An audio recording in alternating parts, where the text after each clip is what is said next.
আসসালামু আলাইকুম ওয়া রাহমাতুল্লাহ। 10 মিনিট মাদ্রাসায় আপনাকে স্বাগতম। আজ আমরা নামাজ না পড়লে কি কি শাস্তি হয় সে সম্পর্কে জানব। বেনামাজির শাস্তি: নামাজ ত্যাগ করলে, রীতিমতো আদায় না করলে তার উপরে 15টি আযাব নাজিল হবে। দুনিয়াতে 6টি, মৃত্যুর সময় 3টি, কবরের মধ্যে 3টি, হাসরের মাঠে 3টি। দুনিয়াতে 6টি আযাব হলো: নম্বর 1, বেনামাজির হায়াত কমে যাবে। নম্বর 2, বেনামাজির জীবনে বরকত হবে না। নম্বর 3, বেনামাজির চেহারার সৌন্দর্য থাকবে না। নম্বর 4, বেনামাজির কোনো দোয়া কবুল হবে না। নম্বর 5, বেনামাজির সব নেকি বরবাদ হবে। নম্বর 6, বেনামাজির নিকট হতে সব রহমতের ফেরেশতা ভেগে যাবে এবং এক সময় ইসলাম হতে খারিজ হয়ে যাবে। মৃত্যুর সময় 3টি আযাব হলো: নম্বর 1, বেনামাজি মরবার সময় অপমানিত, লাঞ্ছিত ও অতি কষ্ট দিয়ে তার জান বাহির করা হবে। নম্বর 2, বেনামাজি ক্ষুধার্ত অবস্থায় মরবে। নম্বর 3, বেনামাজির মৃত্যুর সময় এত পিপাসা হবে যে মনে চাবে 7 দরিয়ার পানিও যদি মুখে ঢেলে দেয় তবুও বুঝি পিপাসা মিটবে না।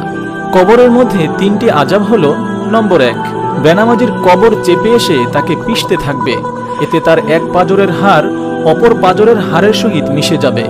নম্বর 2, বেনামাজির কবরে দাউ দাউ করে আগুন জ্বলবে। নম্বর 3, বেনামাজির কবরে বিরাট বিরাট সাপ এসে ভরে যাবে এবং এক ফেরেশতা এসে জোরে জোরে গুলজো মারতে থাকবে। হাসরের মাঠে 3টি আযাব হলো: নম্বর 1, বেনামাজিকে আল্লাহ পাক গজবের সহিত ডাকবেন এবং বিরাট এক সাপ এসে তাকে খুঁজতে থাকবে।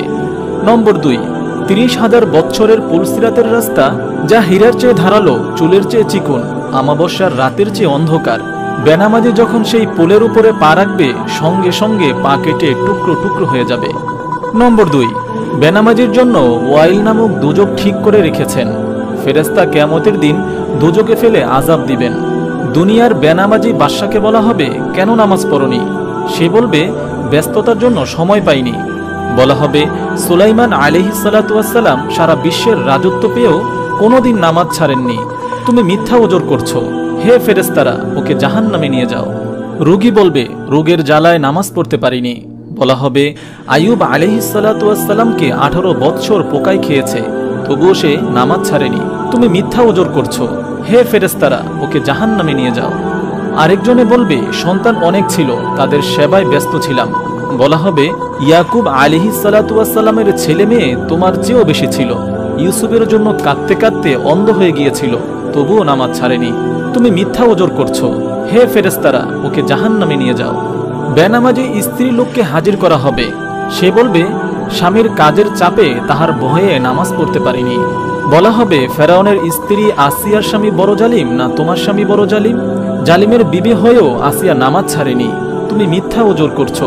হে ফেরেশতারা, ওকে জাহান্নামে নিক্ষেপ করো। আমাদের নবী হযরত মুহাম্মদ সাল্লাল্লাহু আলাইহি ওয়াসাল্লাম বলেন, বেনামাজির 2 হাত জিনজির দ্বারা বাঁধা হবে, অতঃপর ফেরেশতাগণ তার মুখমণ্ডলে ও পৃষ্ঠে আঘাত মারতে থাকবে। তখন বেহেশত তাকে ডেকে বলবে, ওহে আল্লাহর শত্রু, আমার সহিত তোমার কোনো সম্পর্ক নেই, আমিও তোমার নই এবং তুমিও আমার নও।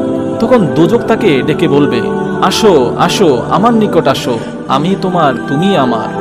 হাদিসে আল্লাহর নবী সাল্লাল্লাহু আলাইহি ওয়াসাল্লাম বলেন, জাহান্নামে লমলম নামে একটি জায়গা আছে, দেখতে উটের গর্দানের মতো দেখায় এবং 1 মাসের পথের ন্যায় দীর্ঘ ভয়ঙ্কর ভয়ঙ্কর সাপ দ্বারা ওই জায়গাটা পরিপূর্ণ। সেখানে বেনামাজিদেরকে ফেলে দেওয়া হবে। লক্ষ লক্ষ ভয়ঙ্কর সাপ বেনামাজিদেরকে পেঁচ দিয়ে ধরে মনের আনন্দে দংশন করতে থাকবে। ভাই ও বোনেরা আমার, আল্লাহ পাকের কাছে পানা চান ও পিছনের নামাজ কাজা করুন। অন্য এক হাদিসে হুজুর সাল্লাল্লাহু আলাইহি ওয়াসাল্লাম বলেন, দোজকের মধ্যে জুব্বুল হুজুন নামে বিরাট আকারে একটি ময়দান আছে। উহা শুধু বিচ্ছু দ্বারা পরিপূর্ণ। এক একটি বিচ্ছু খচ্চরের মতো উঁচু ও মোটা। বেনামাজিদেরকে দংশন করার জন্যই উহাদিগকে সৃষ্টি করা হয়েছে। মহান রব্বুল আলামিন আমাদের সকলকে সঠিক ওক্তে নামাজ আদায় করে আল্লাহ পাকের নৈকট্য হাসিল করার তৌফিক দান করুন। আমিন। আপনি যদি এরকম ভিডিও আরও পেতে চান তাহলে এই চ্যানেলটি সাবস্ক্রাইব করে পাশে রাখা বেল আইকনটি অন করে দিন।